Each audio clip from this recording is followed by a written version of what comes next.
ನನ್ನ ಜಮೀನು ವಿಷಯದಲ್ಲಿ ತೊಂದರೆ ಆಗಿದೆ. ಕಚೇರಿಗೆ ಅಲೆಯೋದು ಹೇಗೆ? ಕಾನೂನು ಬಗ್ಗೆ ನನಗೆ ಏನೂ ತಿಳಿಯಲ್ಲ. ಚಿಂತಿಸಬೇಡಿ, ಕಾನೂನು ಇರೋದೇ ನಮ್ಮವರ ರಕ್ಷಣೆಗಾಗಿ. ಅದರ ಅರಿವು ಇದ್ರೆ ಎಲ್ಲ ಸಮಸ್ಯೆಗೆ ಪರಿಹಾರ ಸಿಗುತ್ತೆ. ಹೌದು, ಕಾನೂನಿನ ಅರಿವೇ ಜೀವನದ ಗುರುವು. ನಿಮ್ಮ ಎಲ್ಲಾ ಕಾನೂನು ಪ್ರಶ್ನೆಗಳಿಗೆ ಉತ್ತರ ನೀಡಲು ಜನಧ್ವನಿ 90.8 FM ತರ್ತಿದೆ ವಿಶೇಷ ಕಾರ್ಯಕ್ರಮ ಕಾನೂನು ಸಲಹೆ. ಭೂಮಿ ತಕರಾರು, ಕೌಟುಂಬಿಕ ಸಮಸ್ಯೆ ಅಥವಾ ಸರಕಾರಿ ಸೌಲಭ್ಯಗಳ ಮಾಹಿತಿ ಎಲ್ಲವನ್ನೂ ಸರಳವಾಗಿ ತಿಳಿಯಿರಿ. ತಪ್ಪದೇ ಕೇಳಿ ಕಾನೂನು ಸಲಹೆ. ಪ್ರತಿ ಶುಕ್ರವಾರ ಬೆಳಗ್ಗೆ 10:20ಕ್ಕೆ ಹಾಗೂ ಭಾನುವಾರ ರಾತ್ರಿ 8 ಗಂಟೆಗೆ ನಿಮ್ಮ ಮೆಚ್ಚಿನ ಜನಧ್ವನಿ 90.8 FMನಲ್ಲಿ. ನಮಸ್ಕಾರ ಪ್ರಿಯ ಕೇಳುಗರೆ, ಹೊಸ ವರ್ಷದ ಹಾರ್ದಿಕ ಶುಭಾಶಯಗಳು.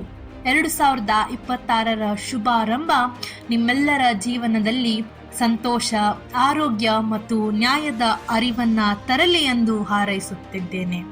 ಕಳೆದ 3 ತಿಂಗಳಿಂದ ನೀವು ನೀಡುತ್ತಿರುವ ಬೆಂಬಲ ಮತ್ತು ಪ್ರೀತಿಗೆ ನಾನು ಹೃದಯಪೂರ್ವಕ ಧನ್ಯವಾದಗಳನ್ನು ಅರ್ಪಿಸುತ್ತೇನೆ. ನೀವು ಕೇಳುತ್ತಿರುವುದು ನಮ್ಮ ನಿರಂತರ ಕಾನೂನು ಅರಿವು ರೇಡಿಯೋ ಕಾರ್ಯಕ್ರಮ. ನಾನು ಎಂದಿನಂತೆ ನಿಮ್ಮ ಮನೆ ಮಗಳು ಐಶ್ವರ್ಯ ಮಾನೇಗಾರ್. ಈ ಕಾರ್ಯಕ್ರಮದ ಮೂಲಕ ನಿಮ್ಮ ಒಂದು ದೈನಂದಿನ ಜೀವನಕ್ಕೆ ಸಂಬಂಧಿಸಿದ ಕಾನೂನು ಹಕ್ಕುಗಳು, ಕರ್ತವ್ಯಗಳು ಮತ್ತು ಪ್ರಮುಖ ಕಾನೂನು ಮಾಹಿತಿಯನ್ನ ಸರಳವಾಗಿ ನಿಮಗೆ ತಲುಪಿಸುವ ಪ್ರಯತ್ನ ಈ ವರ್ಷವೂ ಕೂಡ ಮುಂದುವರಿಯಲಿದೆ. ಹಾಗಾಗಿ ಈ ಒಂದು ಹೊಸ ವರ್ಷದ ಮೊದಲ ಸಂಚಿಕೆ ನಾನು ನಿಮ್ಮೊಟ್ಟಿಗೆ ಒಳ್ಳೆಯ ಆಡಳಿತ, ಪ್ರಜಾಪ್ರಭುತ್ವದ ಹೃದಯ ಬಡಿತ ಎಂಬ ವಿಷಯದ ಕುರಿತು ಮಾತನಾಡಲಿಕ್ಕಿದ್ದೇನೆ ನಿಮ್ಮೊಟ್ಟಿಗೆ. ಕ್ರಿಸ್ತ ಶಕ 2024ರಿಂದ ಪ್ರತಿ ವರ್ಷ ನಾವು ಡಿಸೆಂಬರ್ 24 ಭಾರತದಲ್ಲಿ ಒಳ್ಳೆಯ ಆಡಳಿತ ದಿನಾಚರಣೆ, ಗುಡ್ ಗವರ್ನೆನ್ಸ್ ಡೇ ಅಂತ ಆಚರಣೆ ಮಾಡ್ತೇವೆ. ಯಾಕಂದ್ರೆ ಈ ದಿನವು ದೇಶದ ಪೂರ್ವ ಪ್ರಧಾನಮಂತ್ರಿ ಆದಂತಹ ಜನತೆಯ ಹೃದಯದಲ್ಲಿ ಅತ್ಯಂತ ಪ್ರಿಯ ನೇತಾರರೊಬ್ಬರಾದಂತಹ ಶ್ರೀ ಅಟಲ್ ಬಿಹಾರಿ ವಾಜಪೇಯಿ ಅವರ ಜನ್ಮದಿನದ ಸಂದರ್ಭದಲ್ಲಿ ಈ ಒಂದು ದಿನವನ್ನ ಘೋಷಿಸಲಾಯಿತು. ಇವರು ಕೇವಲ ಒಬ್ಬ ವ್ಯಕ್ತಿಯನ್ನ ಸ್ಮರಿಸುವುದು ಮಾತ್ರವಲ್ಲ, ಅವರ ಆಡಳಿತ ತತ್ವಗಳು, ಅವರ ದೂರದೃಷ್ಟಿ ಮತ್ತು ಭಾರತದ ಒಂದು ಪುನರ್ಜೀವನಕ್ಕಾಗಿ ಅವರು ರೂಪಿಸಿದ ಒಂದು ಒಳ್ಳೆಯ ಆಡಳಿತ ಶಾಸನ ಎಂಬ ಆದರ್ಶವನ್ನ ಜನರ ಮನಸ್ಸಿನಲ್ಲಿ ಬಿಂಬಿಸುವುದು ಈ ಒಂದು ದಿನದ ಉದ್ದೇಶ ಆಗಿದೆ ಅಂತ ಹೇಳಿದ್ರೆ ತಪ್ಪಾಗ್ಲಿಕ್ಕಿಲ್ಲ.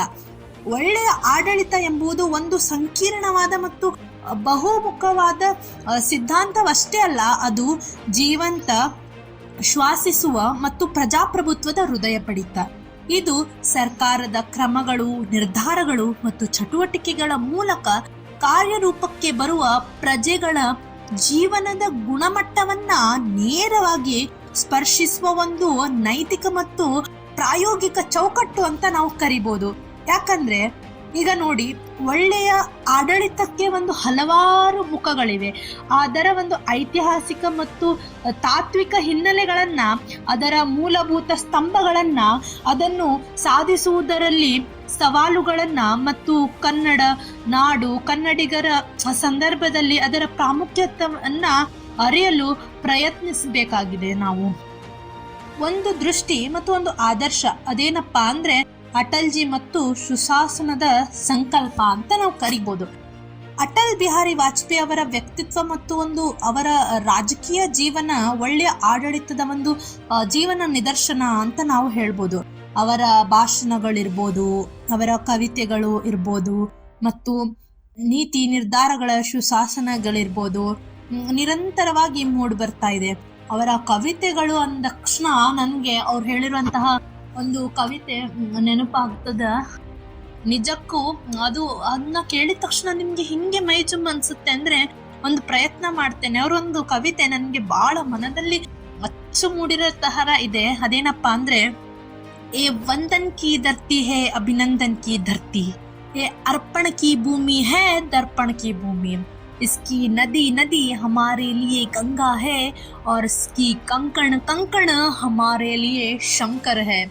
हम सब जिएंगे तो इस भारत के लिए और मरेंगे तो भी इस भारत के लिए, मगर मरने के बाद भी गंगा जल में बहती हुई हमारी अस्थियों को कोई कान लगाकर सुनेगा तो एक क्या आवाज निकलेगा दोस्तों, वही ಭಾರತ್ ಮಾತಾ ಕಿ ಜೈ, ಭಾರತ್ ಮಾತಾ ಕಿ ಜೈ. ನೋಡಿ ಎಷ್ಟು ಸೊಗಸಾಗಿ ಅವರು ಇಡೀ ರಾಷ್ಟ್ರವನ್ನ ಹೇಗೆ ಅವರು ಉಲ್ಲೇಖಿಸಿದ್ದಾರೆ ಎಂಬುದನ್ನ ಅವರ ಕವಿತೆಗಳ ಮುಖಾಂತರ ನೀವು ಹೇಳ್ಬೋದು. ಮತ್ತು ಅವರ ಭಾಷಣಗಳಂತೂ ನೀವು ಈಗಿನ ಟೈಮಲ್ಲಿ ನೀವು ವಾಟ್ಸ್ಆ್ಯಪಲ್ಲಿ ಇರ್ಬೋದು, ಸ್ಟೇಟಸ್ಗಳಲ್ಲಿ ನೋಡ್ತೀರಾ, ಯೂಟ್ಯೂಬ್ ಶಾರ್ಟ್ಸ್ಗಳಲ್ಲಿ, ಇನ್ಸ್ಟಾಗ್ರಾಮ್ ರೀಲ್ಸ್ಗಳಲ್ಲೆಲ್ಲ ನೋಡ್ತಿರ್ತೀರಾ. ಒಂದಿದೆ ಅವ್ರು ಹೇಳೋವಂತಹ ಭಾಷಣದಲ್ಲಿ, ಸರ್ಕಾರೆ ಆಯೆಂಗೆ ಜಾಯೆಂಗೆ ಲೇಕಿನ್ ಏ ದೇಶ್ ಅಖಂಡ ರೆಹನಾ ಚಾಹಿಯೆ ಅಂತಂದೇಳಿ ಹೇಳ್ತಾರೆ. ಒಂದಿಷ್ಟು ಸಾಲುಗಳಿವು. ಇನ್ನು 1997ರ ಒಂದು 13 ದಿನಗಳಲ್ಲಿ ಪ್ರಧಾನ ಮಂತ್ರಿತ್ವ ಮತ್ತು ಅವರು 1997ರಿಂದ 2004ರ ಅವಧಿಯಲ್ಲಿ NDA ಸರ್ಕಾರದ ನೇತೃತ್ವದಲ್ಲಿ, ಅಂದರೆ ಅವರು 2 ಅವಧಿಗಳಲ್ಲಿ ಅವರ ಒಳ್ಳೆಯ ಆಡಳಿತ ಮೇಲೆ ಅಪಾರ ಒತ್ತು ನೀಡಿದ್ರು. ಅವರ ದೃಷ್ಟಿಯಲ್ಲಿ ಒಳ್ಳೆಯ ಆಡಳಿತ ಅಂದರೆ ಕೇವಲ ನಿಯಮಗಳನ್ನು ಜಾರಿಗೊಳಿಸುವುದು ಅಷ್ಟೇ ಅಲ್ಲ, ಅದು ಸಹಾನುಭೂತಿಯುಳ್ಳ, ಪಾರದರ್ಶಕ, ಉತ್ತರಾಧಿಕಾರಿತ್ವ ಉಳ್ಳ ಮತ್ತು ಜನಸೇವಾ ಮನೋಭಾವ ಇರುವಂತಹ ಸರ್ಕಾರ ಜನಸೇವಕನಾಗಬೇಕು, ಜನ ಭೀಕರನಾಗಬಾರದು ಎಂಬುದು ಅವರ ಒಂದು ನಂಬಿಕೆ ಆಗಿತ್ತು. ರಾಷ್ಟ್ರೀಯ ಜಲಮಾರ್ಗ ಸೇತುವೆ, ನಾವೇನು ನ್ಯಾಷನಲ್ ವಾಟರ್ ವೇಸ್ ಅಂತ ಹೇಳ್ತೀವಿ, ಮತ್ತು ಪ್ರಧಾನಮಂತ್ರಿ ಗ್ರಾಮೀಣ ಸಡಕ್ ಯೋಜನಾ ಇರ್ಬೋದು, ದೂರ ಸಂಪರ್ಕ ಕ್ರಾಂತಿ ಮತ್ತು ಸೂಚನಾ ತಂತ್ರಜ್ಞಾನ ಕ್ಷೇತ್ರದಲ್ಲಿ ಹೆಚ್ಚಿನ ಗಮನ, ಸಶಸ್ತ್ರ ಪಡೆಗಳನ್ನು ವೃತ್ತಿಪರಗೊಳಿಸುವುದು, ಇವೆಲ್ಲವೂ ಅವರ ಒಂದು ದೀರ್ಘಕಾಲಿಕ ದೃಷ್ಟಿಯುತವಾದ ರಾಷ್ಟ್ರ ನಿರ್ಮಾಣದತ್ತ ದಿಕ್ತರಿಸಿದ ಒಂದು ಆಡಳಿತಾತ್ಮಕವಾಗಿ ನಿರ್ಧಾರಗಳಾಗಿದ್ವು ಅಂತ ಹೇಳಿದ್ರೆ ತಪ್ಪಾಗ್ಲಿಕ್ಕಿಲ್ಲ. ಅವರ ಒಂದು ಈ ಒಳ್ಳೆಯ ಆಡಳಿತ ದಿನಾಚರಣೆ ಎಂಬುದು ಈ ದೃಷ್ಟಿಯನ್ನ ಜನಪ್ರಿಯಗೊಳಿಸಿತು ಮತ್ತು ಭವಿಷ್ಯದ ಪೀಳಿಗೆಗೆ ಹಸ್ತಾಂತರಿಸುವ ಒಂದು ಪ್ರಯತ್ನವನ್ನ ಅವರು ಆಗ್ಲೇ ಅಂದು ಪ್ರಧಾನಿಯಾಗಿದ್ದಾಗ ಮಾಡಿದ್ರು ಅಂತಂದು ಹೇಳಿ ನಮಗೆ ಇದರಿಂದ ಗೊತ್ತಾಗುತ್ತೆ. ಇನ್ನು ಒಳ್ಳೆಯ ಆಡಳಿತದ ತಾತ್ವಿಕ ಮೂಲಗಳು ಏನು? ಪಶ್ಚಿಮ ಮತ್ತು ಪೌರಸ್ತ್ಯದ ಸಂವಾದ. ಒಳ್ಳೆಯ ಆಡಳಿತದ ಕಲ್ಪನೆ ಏನು ಹೊಸದಲ್ಲ, ಯಾಕಂದ್ರೆ ಪ್ಲೂಟೋವಿನ ರಿಪಬ್ಲಿಕ್ ಅನ್ನೋ ಒಂದು ಕಾನ್ಸೆಪ್ಟಲ್ಲಿ ಅವ್ರು ಹೇಳ್ತಾರೆ, ದಾರ್ಶನಿಕ ರಾಜನ ಆಡಳಿತ, ಅರಿಸ್ಟಾಟಲ್ನ ರಾಜಕೀಯ ತತ್ವಶಾಸ್ತ್ರ ಇರ್ಬೋದು, ಇನ್ನು ಕೌಟಿಲ್ಯನ ಅರ್ಥಶಾಸ್ತ್ರದಲ್ಲಿ ವಿವರಿಸುವ ಹಾಗೆ ನಿಮಗೆ ರಾಜಧರ್ಮ ಮತ್ತು ಯೋಗಕ್ಷೇಮದ ಕಲ್ಪನೆ. ಇದು ಮೌರ್ಯರ ಸಾಮ್ರಾಜ್ಯದಲ್ಲೂ ಕೂಡ ಆಡಳಿತ ವ್ಯವಸ್ಥೆ ಇತ್ತು. ಇವೆಲ್ಲವೂ ಉತ್ತಮ ಆಡಳಿತದ ಬಗ್ಗೆ ಆಳವಾದ ಚಿಂತೆಯನ್ನು ಪ್ರತಿನಿಧಿಸುವಂತಹ ಒಂದಿಷ್ಟು ಸಿದ್ಧಾಂತಗಳು. ಈಗ ನಮ್ಮ ಭಾರತೀಯ ಸಂಸ್ಕೃತಿಯಲ್ಲಿ ನಾವು ರಾಮರಾಜ್ಯ, ಒಳ್ಳೆಯ ಆಡಳಿತ ಪರಮ ಆದರ್ಶವಾಗಿ ನಾವು ಅದನ್ನ ಇಟ್ಕೊಳ್ತೇವೆ. ಇನ್ನು ಪ್ರಜಾನಾನಂ ಭರ್ತ ಅಂದ್ರೆ ಪ್ರಜೆಗಳ ಪೋಷಕ ಎಂಬ ಪದಗಳ ರಾಜನ ಕರ್ತವ್ಯಗಳನ್ನ ಸೂಚಿಸ್ತದೆ. ಮಧ್ಯಯುಗದಲ್ಲಿ ನಾವು ಅಕ್ಬರ್ನ ಸುಹೇಲ್ ಕುಲ್, ಎಲ್ಲರೊಂದಿಗೆ ಶಾಂತಿ ನೀತಿ, ಇನ್ನು ವಿಜಯನಗರ ಸಾಮ್ರಾಜ್ಯದ ಕೃಷ್ಣ ದೇವರಾಯನ ಅಮುಕ್ತ ಮಲ್ಲಾಡದಲ್ಲಿ ಅವನ ಆಡಳಿತ ಸೂತ್ರಗಳನ್ನೆಲ್ಲ ಬರೆದಿಟ್ಟಿದ್ದಾನೆ ಅವನು. ಈ ಸಂಪ್ರದಾಯವನ್ನ ಮುಂದುವರಿಸುವುದು ಆಧುನಿಕ ಕಾಲದಲ್ಲಿ ವಿಶ್ವ bank, UNDP, nation development plans ಅಂತ ನಾವೇನು ಹೇಳ್ತೀವಿ, ಅಂತಾರಾಷ್ಟ್ರೀಯ ಸಂಸ್ಥೆಗಳು 1990ರ ದಶಕದಲ್ಲಿ ಗುಡ್ ಗವರ್ನೆನ್ಸ್ ಪರಿಕಲ್ಪನೆಯನ್ನ ಜಗತ್ತಿನ ಮುಂದೆ ಇಟ್ಟವು.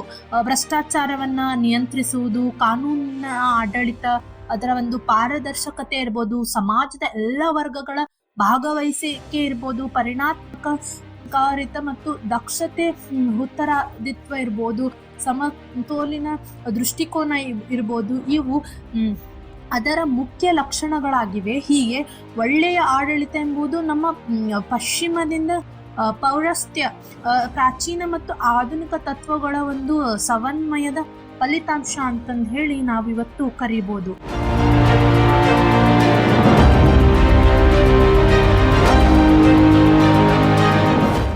ಒಳ್ಳೆಯ ಆಡಳಿತಕ್ಕೆ 6 ಸ್ತಂಭಗಳಿವೆ. ಒಂದು ವ್ಯವಸ್ಥಿತ ವಿಶ್ಲೇಷಣೆ ಇದ್ರ ಕುರಿತು ನಾವು ಮಾಡುವುದಾದ್ರೆ, ಒಳ್ಳೆಯ ಆಡಳಿತದ ಒಂದಿಷ್ಟು ಮೂಲಭೂತ ಅಂಶಗಳ ಮೂಲಕ ನಾವು ಇವತ್ತು ಅದನ್ನ ಅರ್ಥ ಮಾಡ್ಕೊಳ್ಳೋಣ. ಯಾಕಂದ್ರೆ ಈ ಸ್ತಂಭಗಳು ಪರಸ್ಪರ ಒಂದಕ್ಕೊಂದು ಸಂಬಂಧವನ್ನ ಹೊಂದಿದೆ, ಒಂದಕ್ಕೊಂದು ಪೂರಕವಾಗಿವೆ. ಹಾಗಾಗಿ ಪಾರದರ್ಶಕತೆ, ಟ್ರಾನ್ಸ್ಪರೆನ್ಸಿ ಅಂತ ನಾವೇನು ಕರಿತೀವಿ, ಇದು ಒಳ್ಳೆಯ ಆಡಳಿತದ ಒಂದು ಮೂಲ ಕಲ್ಲು. ಸರ್ಕಾರಿ ಕಾರ್ಯಗಳಿರ್ಬೋದು, ನಿರ್ಧಾರ ತೆಗೆದುಕೊಳ್ಳುವ ಪ್ರಕ್ರಿಯೆ ಇರ್ಬೋದು, ಬಜೆಟ್ ಹಂಚಿಕೆ ಇರ್ಬೋದು, ಯೋಜನೆಗಳ ಅನುಷ್ಠಾನ ಇರ್ಬೋದು, ಇವೆಲ್ಲವನ್ನ ಸಾರ್ವಜನಿಕರ ದೃಷ್ಟಿಯ ಮುಂದೆ ಸ್ಪಷ್ಟವಾಗಿ ನಡೆಯುವಂತೆ ಮಾಡಬೇಕು. ಮಾಹಿತಿ ಹಕ್ಕು ಕಾಯ್ದೆ, RTI, ರೈಟ್ ಟು ಇನ್ಫಾರ್ಮೇಶನ್ ಕಾಯ್ದೆ, ಈ ದಿಸೆಯಲ್ಲಿ ಒಂದು ಮಹತ್ವ ಹೆಜ್ಜೆ. ಪಾರದರ್ಶಕತೆಯಿಂದ ಸಾರ್ವಜನಿಕರಲ್ಲಿ ವಿಶ್ವಾಸ ಬೆಳೆಯುತ್ತದೆ. ಭ್ರಷ್ಟಾಚಾರ, ಗೊಂದಲ ಮತ್ತು ಯಾವುದೇ ರೀತಿಯಾದಂತಹ ಒಂದು ಮುಚ್ಚುಮರೆ ಇರುವುದಿಲ್ಲ. ಉದಾಹರಣೆಗೆ ನೋಡಿ, ಇವಾಗ ಒಂದು ಹಳ್ಳಿಯ ಒಂದು ಎಕ್ಸಾಂಪಲ್ನ ತಗೊಳ್ಳೋಣ. ಗ್ರಾಮ ಪಂಚಾಯತಿ ಡೆವಲಪ್ಮೆಂಟ್ ಅಧಿಕಾರಿಗಳಿರ್ತಾರೆ. ಅವ್ರು ಈಗ ಯಾವುದೇ ಒಂದು ಬಜೆಟ್ ಆಗಲಿ, ಯಾವುದೇ ಒಂದು ಯೋಜನೆ ಬರಲಿ, ಅವ್ರು ನಮಗೆ ಗೌರ್ಮೆಂಟ್ ಇಷ್ಟಿಷ್ಟು ಅಂತಂದು ಹೇಳಿ ಹಣವನ್ನು ಬಿಡುಗಡೆ ಮಾಡಿರುತ್ತೆ. ಆ ಒಂದು ಹಣ ಸರಿಯಾಗಿ ಅದನ್ನ ಅವರು ಬಳಕೆ ಮಾಡಬೇಕು. ಮತ್ತು ಗ್ರಾಮ ಪಂಚಾಯತಿಯಲ್ಲಿ ಗ್ರಾಮಕ್ಕೆ ಸಂಬಂಧಪಟ್ಟಿದಂಥ ಎಲ್ಲರನ್ನೂ ಕರೆಯೋಕ್ಕಾಗಲಿಲ್ಲ ಕೂಡ ಹಿರಿಯರನ್ನ ಕರೆದು, ಸಂಬಂಧಪಟ್ಟ ಅಧಿಕಾರಿಗಳನ್ನ ಕರೆದು, ನೋಡಿ ನಮ್ಗೆ ಇಷ್ಟು ಅನುದಾನ ಬಂದಿತ್ತು, ನಾವು ಇಷ್ಟಿಷ್ಟು ಮೊತ್ತವನ್ನ ಹೂಡಿಕೆ ಮಾಡಿದ್ದೇವೆ ಮತ್ತು ಈ ಒಂದು ಡೆವಲಪ್ಮೆಂಟಲ್ ವರ್ಕಿಗೆ ನಮ್ಮ ಹಣವನ್ನ ಬಳಸ್ಕೊಳ್ಳಾಗಿದೆ ಎಂಬ ಒಂದು ಪಾರದರ್ಶಕತೆಯನ್ನ ಜನರಲ್ಲಿ ಇಡಬೇಕು. ಆಗ ಮಾತ್ರ ಜನರಿಗೆ ಆ ಒಂದು ಗ್ರಾಮದ ಅಧಿಕಾರಿ ಮೇಲೆ ಒಂದು ನಂಬಿಕೆ ಬರುತ್ತೆ. ಓ ಹೌದಪ್ಪ, ಇವರು ಸರ್ಕಾರದಿಂದ ಬಂದಂತ ಹಣವನ್ನ ಉಪಯೋಗಿಸ್ಕೊಂಡಿದ್ದಾರೆ, ಅನುದಾನವನ್ನ ಸರಿಯಾದ ರೀತಿಯಲ್ಲಿ ಉಪಯೋಗಿಸ್ಕೊಂಡಿದ್ದಾರೆ ಅಂತ. ಹಾಗಾಗಿ ಇಂತಹ ಕ್ಷೇತ್ರಗಳಲ್ಲಿ ನಡೆಯುವಂತಹ ಭ್ರಷ್ಟಾಚಾರವನ್ನು ತಡೆಗಟ್ಟಲಿಕ್ಕೆ RTI, ರೈಟ್ ಟು ಇನ್ಫಾರ್ಮೇಶನ್, ಮಾಹಿತಿ ಹಕ್ಕು ಕಾಯ್ದೆಯನ್ನ ನಮ್ಮ ಸರ್ಕಾರ ತಂದಿದೆ. ಈ ಒಂದು ಮಾಹಿತಿ ಹಕ್ಕಿನ ಉಪಯೋಗವನ್ನು ನೀವು ಬಹಳ ಸುಲಭವಾಗಿ ಮಾಡಿಕೊಳ್ಬೋದು. ನಿಮಗೆ ಯಾವುದಾದ್ರೂ ಸರ್ಕಾರಿ ಅಧಿಕಾರಿ ಅಥವಾ ಒಂದು ಯಾವ್ದಾದ್ರು ಸಂಸ್ಥೆ ಮೇಲೆ ನಿಮ್ಗೇನಾದ್ರು ಅನುಮಾನ ಬಂತಂದ್ರೆ, ಅವರು ಅನುದಾನವನ್ನ ಸರಿಯಾಗಿ ಬಳಕೆ ಮಾಡಿಲ್ಲ ಅಂದ್ರೆ ನೀವು ಅವ್ರ ಮೇಲೆ RTI ಹಾಕ್ಬೋದು. RTI ಅಂದ್ರೆ ಯಾವುದೇ ತರಹ ಕೇಸ್ ಅಂತ ಏನು ಅಲ್ಲ. ನೀವು ಕೇಳ್ಬೋದು, ಪ್ರಶ್ನೆ ಮಾಡ್ಬೋದು, ಈ ಅನುದಾನವನ್ನ ಏನ್ ಮಾಡಿದ್ದೀರಿ, ಎದಕ್ ಬಳಸಿದ್ದೀರಿ, ಪ್ರಶ್ನಿಸುವ ಹಕ್ಕು ಇದೆ ಮತ್ತು ಅದರೊಟ್ಟಿಗೆ ನೀವು ಮಾಹಿತಿಯನ್ನ ಪಡೆದುಕೊಳ್ಳಬಹುದು. ಇನ್ನು ಉತ್ತರಾದಿತ್ವ, ಅಕೌಂಟಬಿಲಿಟಿ ಅಂತ ನಾವೇನು ಹೇಳ್ತೀವಿ, ಪ್ರತಿಯೊಂದು ಅಧಿಕಾರಕ್ಕೂ ಅದಕ್ಕೆ ಅನುಗುಣವಾದ ಉತ್ತರಾದಿತ್ವ ಇರಲೇಬೇಕು. ಸರ್ಕಾರಿ ಅಧಿಕಾರಿಗಳಿರ್ಬೋದು, ನಿರ್ವಾಹಕರಿರ್ಬೋದು ಮತ್ತು ಚುನಾಯಿತ ಪ್ರತಿನಿಧಿಗಳು ತಮ್ಮ ಕಾರ್ಯಗಳಿಗೆ ಜನತೆಯ ಮುಂದೆ ಉತ್ತರಾದಿಯಾಗಿರಬೇಕು ಮತ್ತು ಅವರು ನ್ಯಾಯಾಂಗದ ಮೂಲಕ, ಶಾಸಕಾಂಗದ ಮೂಲಕ, ಮಾಧ್ಯಮಗಳ ಮೂಲಕ, ತಮ್ಮ ನಾಗರಿಕ ಸಮಾಜದ ಮೂಲಕ ಜಾರಿಯಾಗಿರುತ್ತದೆ. ಇವೆಲ್ಲವನ್ನು ಅವರು ದಾರಿ ಮಾಡಿಕೊಡ್ಬೇಕು. ಅವರು ಯಾವುದೇ ಒಂದು ಕೆಲಸ ಮಾಡಲಿ ಜನಗಳಿಗೆ ಒಂದು ಉತ್ತರಾದಿತ್ವವನ್ನು ಅವರು ಕೊಡಬೇಕು, ಅಕೌಂಟಬಿಲಿಟಿ ಇರಬೇಕು. ಇನ್ನು ಜನಭಾಗಿತ್ವ, ಪಬ್ಲಿಕ್ ಪಾರ್ಟಿಸಿಪೇಷನ್ ಅಂತ ನಾವು ಹೇಳ್ತೀವಿ. ಈಗ ಆಡಳಿತವು ನಾವು ಪ್ರಜಾಪ್ರಭುತ್ವ ಅಂತ ಹೇಳಿ ಕಾನ್ಸೆಪ್ಟ್ ಬಂದ್ಬಿಟ್ಟಿದೆ. ಜನರಿಂದ, ಜನರಿಗಾಗಿ, ಜನರಿಗೋಸ್ಕರ ನಡಿಬೇಕು ಅಂತ. ನಾಗರಿಕರು ಕೇವಲ ಮತದಾನದ ದಿನ ಮಾತ್ರ ಭಾಗವಹಿಸಬಾರ್ದು, ನಿರಂತರವಾಗಿ ನೀತಿ ನಿರ್ಧಾರಗಳ ರೂಪರೇಖೆ ಮತ್ತು ಅನುಷ್ಠಾನದಲ್ಲಿ ಅವರಿಗೆ ಪಾತ್ರ ಇರಬೇಕು. ಗ್ರಾಮ ಸಭೆಗಳು, ಸಾರ್ವಜನಿಕ ಸಮಾಲೋಚನೆಗಳು, ಈ ಗವರ್ನೆನ್ಸ್ ಮೂಲಕ ಅಭಿಪ್ರಾಯ ಸಂಗ್ರಹ ಇರ್ಬೋದು, ಇವನ್ನೆಲ್ಲವನ್ನ ನಮ್ಮ ನಾಗರಿಕರು ಮಾಡಬೇಕು. ಇನ್ನು ಪರಿಣಾಮಕಾರಿ ಇರುವಂಥ ಮತ್ತು ದಕ್ಷತೆ ಬಹಳ ಇಂಪಾರ್ಟೆಂಟ್ ಆಗ್ತದೆ. ಯಾಕಂದರೆ ಸರ್ಕಾರಿ ಸಂಸ್ಥೆಗಳಿರ್ಬೋದು, ಯೋಜನೆಗಳು ಮತ್ತು ಸೇವೆಗಳು ಸಮಯಬದ್ಧವಾಗಿ, ಅಲ್ಪ ವೆಚ್ಚದಲ್ಲಿ ಮತ್ತು ಉತ್ತಮ ಗುಣಮಟ್ಟದಲ್ಲಿ ಜನರ ಅಗತ್ಯಗಳನ್ನು ಪೂರೈಸಬೇಕು, ವೆಚ್ಚ ಮಾಡಬಾರ್ದು ಅನ್ನೋದನ್ನ ಹೇಳ್ತದೆ. ಇನ್ನು ಸಮಾನತೆ ಮತ್ತು ಸಮಗ್ರತೆ, ಇಕ್ವಿಟಿ ಆ್ಯಂಡ್ ಒಳ್ಳೆಯ ಆಡಳಿತ ಮತ್ತು ಸಮಾಜ ಎಲ್ಲ ವರ್ಗಗಳಿಗೆ, ವಿಶೇಷವಾಗಿ ಹಿಂದುಳಿದ, ಬಲಹೀನ ಮತ್ತು ಪ್ರತ್ಯೇಕಗೊಂಡ ವರ್ಗಗಳಿಗೆ ನ್ಯಾಯ ಮತ್ತು ಸಮಾನ ಅವಕಾಶಗಳನ್ನು ಒದಗಿಸಬೇಕು. ಲಿಂಗ, ಜಾತಿ, ಮತ ಅಥವಾ ಆರ್ಥಿಕ ಸ್ಥಿತಿ, ಪ್ರದೇಶ ಇವುಗಳ ಎಲ್ಲರ ಆಧಾರದ ಮೇಲೆ ಯಾರಿಗೂ ಕೂಡ ತಾರತಮ್ಯ ಇರಬಾರ್ದು.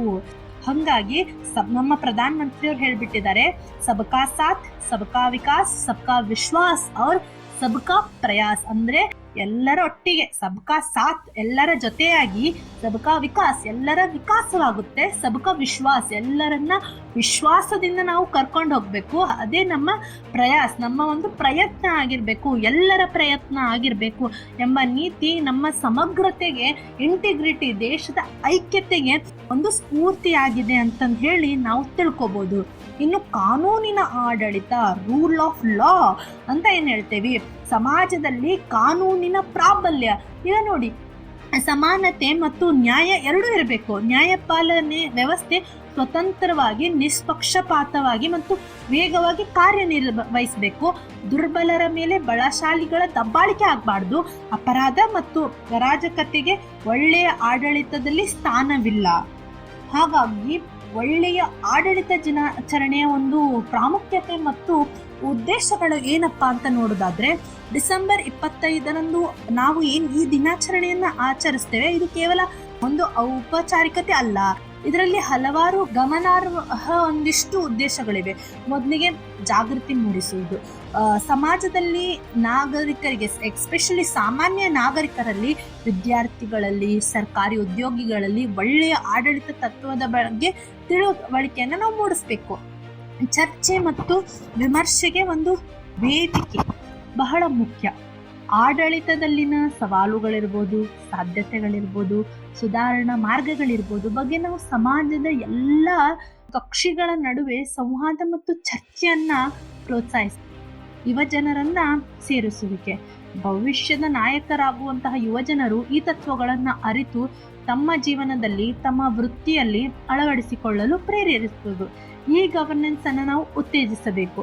ಡಿಜಿಟಲ್ ಇಂಡಿಯಾ ಮಿಷನ್ ಇದರಲ್ಲಿ ಭಾಗಿಯಾಗುವುದು, ತಂತ್ರಜ್ಞಾನದ ಮೂಲಕ ಸೇವೆಗಳಿರ್ಬೋದು ಸುಲಭವಾಗಿ, ವೇಗವಾಗಿ ಮತ್ತು ಪಾರದರ್ಶಕವಾಗಿ ಜನರಿಗೆ ಸಿಗುವಂತೆ ಮಾಡುವುದರ ಮಹತ್ವವನ್ನು ಒತ್ತಿ ಹೇಳಬೇಕು. ಇನ್ನು ಸೇವಾ ಭಾವನೆಯನ್ನ ಬಲಪಡಿಸುವುದು, ಸರ್ಕಾರಿ ವ್ಯವಸ್ಥೆಗಳಲ್ಲಿ ಸೇವಾ ಭಾವನೆ ಮೂಲ ತತ್ವಗಳಾಗಿ ಇರಬೇಕು. ಇನ್ನು ಒಂದಿಷ್ಟು ಸವಾಲುಗಳು, ಅಡಚಣೆಗಳಂತೂ ಇದ್ದೇ ಇರುತ್ತವೆ.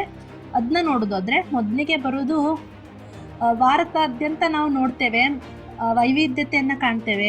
ಜನಸಂಖ್ಯೆ ಇರ್ಬೋದು, ಬಹುದಳದ ದೇಶದಲ್ಲಿ ಒಳ್ಳೆಯ ಆಡಳಿತವನ್ನು ಸ್ಥಾಪಿಸುವುದು ಸುಲಭದ ಕಾರ್ಯವಲ್ಲ. ಅನೇಕ ಗಂಭೀರ ಸವಾಲುಗಳನ್ನು ನಾವು ಎದುರಿಸ್ತಿದ್ದೇವೆ.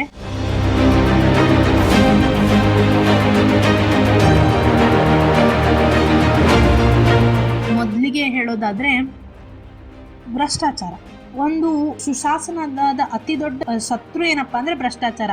ಸಂಪನ್ಮೂಲಗಳ ದುರುಪಯೋಗ ಇರ್ಬೋದು, ನ್ಯಾಯದ ಒಂದು ತಿರುಚುವಿಕೆ ಇರ್ಬೋದು. ಇದರಿಂದ ಏನಾಗುತ್ತಂದ್ರೆ ಸಾರ್ವಜನಿಕರಲ್ಲಿ ನಿರಾಶೆ ಮೂಡುತ್ತದೆ.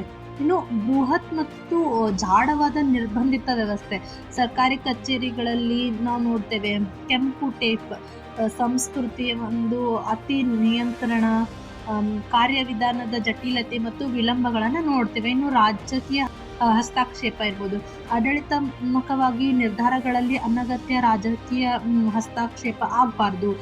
ಸಾಮಾಜಿಕ ಆರ್ಥಿಕ ಅಸಮಾನತೆ, ದಾರಿದ್ರ್ಯ ಏನಂತ ಹೇಳ್ತೀವಿ ನಾವು, ನಿರಕ್ಷರತೆ, ಜಾತಿ ಮತ್ತು ಲಿಂಗ ಆಧಾರದ ಮೇಲೆ ತಾರತಮ್ಯಗಳಿರ್ಬೋದು. ಇನ್ನು ಸಾಂಸ್ಕೃತಿಕ ಬದಲಾವಣೆಯ ಕೊರತೆ, ಕಾನೂನುಗಳು ಮತ್ತು ಯೋಜನೆಗಳು ಮಾತ್ರ ಸಾಲದು. ಸರ್ಕಾರಿ ವ್ಯವಸ್ಥೆಗಳಲ್ಲಿ ನಾವು ಸಾರ್ವಜನಿಕರಲ್ಲಿ ಸೇವಾ ಮನೋಭಾವ, ನೈತಿಕತೆ ಮತ್ತು ರಾಷ್ಟ್ರಭಕ್ತಿಯ ಒಂದು ಕಲ್ಚರನ್ನ, ಸಂಸ್ಕೃತಿಯನ್ನು ನಾವಿಂದು ತರಬೇಕಾಗಿದೆ. ಇನ್ನು ಕರ್ನಾಟಕದಲ್ಲಿ ಯಾವ ಥರ ಒಳ್ಳೆಯ ಆಡಳಿತ ಮತ್ತು ಇದರ ಒಂದು ಇತಿಹಾಸ ಹೇಗಿದೆ ಅಂತ ನೋಡೋದಾದ್ರೆ, ಕರ್ನಾಟಕ ರಾಜ್ಯವು ಒಳ್ಳೆಯ ಆಡಳಿತ ದೃಷ್ಟಿಯಿಂದ ಹಲವಾರು ಮುಂಚೂಣಿ ಕ್ರಮಗಳನ್ನು ತೆಗೆದುಕೊಂಡಿದೆ. ನಿಜಕ್ಕೂ ನಾವು ಹೆಮ್ಮೆ ಪಡಬೇಕು. ಹಿಂದಿನಿಂದಲೂ ಪ್ರಗತಿಪರ ಆಡಳಿತಕ್ಕೆ ಹೆಸರುವಾಸಿಯಾಗಿದೆ. ಕರ್ನಾಟಕ ಮಾಡೆಲ್ ಎಂಬ ಹೆಸರನ್ನು ನಾವು ಗಳಿಸಿದ್ದೇವೆ.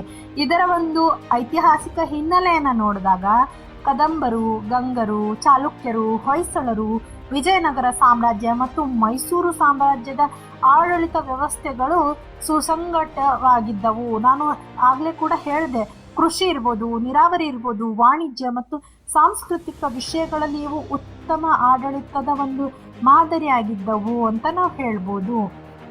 ಇನ್ನು ಐತಿಹಾಸಿಕ ಹಿನ್ನೆಲೆ ಇದಾದರೆ ಸಾಮಾಜಿಕ ಸುಧಾರಣೆಗಳು ಏನು? ಬಸವಣ್ಣನವರ ಅನುಯಾಯಿಗಳಾದಂತಹ ಶರಣರು ಜಾತಿ ತಾರತಮ್ಯವನ್ನು ವಿರೋಧಿಸಿದ್ರು, ಸಮಾನತೆಯ ಸಮಾಜದ ನಿರ್ಮಾಣಕ್ಕಾಗಿ ಕಾರಣರಾದರು. ಇಂದಿಗೂ ಈ ಆದರ್ಶಗಳು ಕರ್ನಾಟಕದ ಸಾಮಾಜಿಕ ಮತ್ತು ರಾಜಕೀಯ ಚಿಂತನೆಯ ಮೇಲೆ ಪ್ರಭಾವ ಬೀರಿದೆ. ಇನ್ನು ಆಧುನಿಕ ಕ್ರಮಗಳು, ಕರ್ನಾಟಕ ದೇಶದಲ್ಲಿಯೇ ಮೊದಲಿಗೆ ಈ ಒಂದು ಮಾಹಿತಿ ಹಕ್ಕು RTI ಚಳುವಳಿಯಲ್ಲಿ ಮುಂಚೂಣಿಯಲ್ಲಿತ್ತು. ಭೂಮಿ ಕಂಪ್ಯೂಟರೀಕರಣ ಯೋಜನೆ ಇರ್ಬೋದು, ಜಾಗತಿಕ ಮನ್ನಣೆಯನ್ನು ಪಡೆಯಿತು. ಬೆಂಗಳೂರು 1 ಮತ್ತು ಸಕಲ ಸೇವಾ ಕೇಂದ್ರಗಳು ಈ ಗವರ್ನೆನ್ಸ್ಗಳ ಒಂದು ಮಾದರಿಯಾಗಿವೆ.